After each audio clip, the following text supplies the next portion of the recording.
அன்பு தமிழ் நெஞ்சங்களுக்கு வணக்கம். விபத்தில் செயலிழந்த கால் சினிமா கைவிட்டாலும் 3300 கோடிக்கு வியாபாரம் நடத்தும் பிரபல தமிழ் நடிகர். தமிழ் சினிமாவில் உச்ச நடிகராக வலம் வந்த ஒருவர் சினிமா துறையில் அறிமுகமான 10 ஆண்டுகளில் விபத்தால் கால் செயலிழந்து சினிமாவை விட்டே விலகினார். சினிமாவில் வாய்ப்பு என்பது அவ்வளவு எளிதில் கிடைக்காது.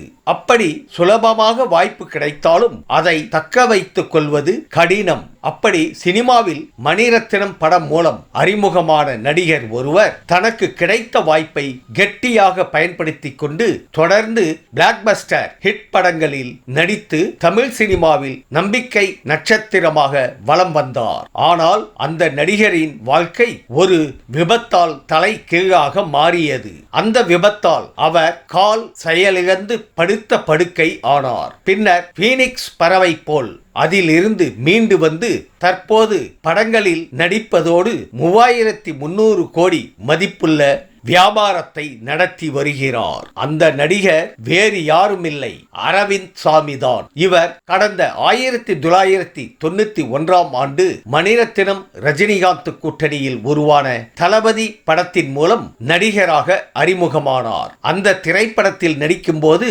அரவிந்த் சாமிக்கு வயது 20 தான். அந்த படம் மகாபாரதத்தை தழுவி எடுக்கப்பட்டது. அதில் அர்ஜுனன் கதாபாத்திரம்தான் அரவிந்த் சாமிக்கு வழங்கப்பட்டது.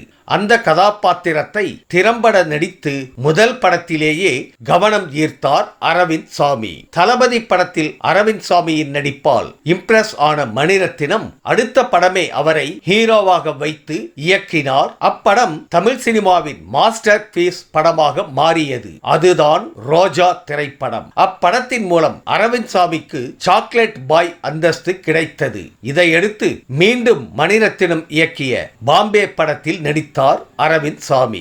இந்த படமும் பட்டி தொட்டி எங்கும் ஹிட்டாகி அவரை நம்பிக்கை நட்சத்திரமாக உயர்த்தியது. இப்படி தொடர் வெற்றி படங்களில் நடித்து வந்த அரவிந்த் சாமி கடந்த 2005ஆம் ஆண்டு விபத்தில் சிக்கினார்.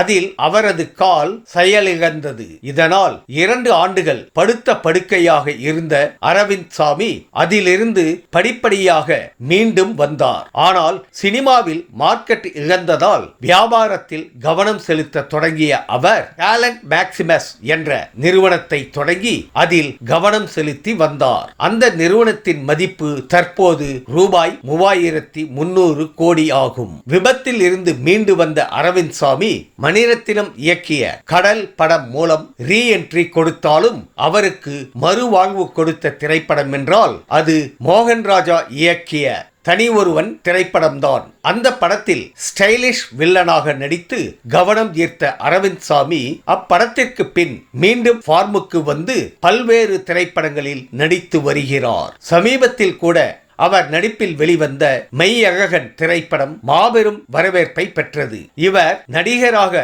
மட்டுமின்றி இயக்குனராகவும் தன் திறமையை நிரூபித்து உள்ளார். இவர் நவரசா என்கிற வெப் தொடரில் விஜய் சேதுபதி நடித்த கதையை இயக்கினார் என்பது குறிப்பிடத்தக்கது.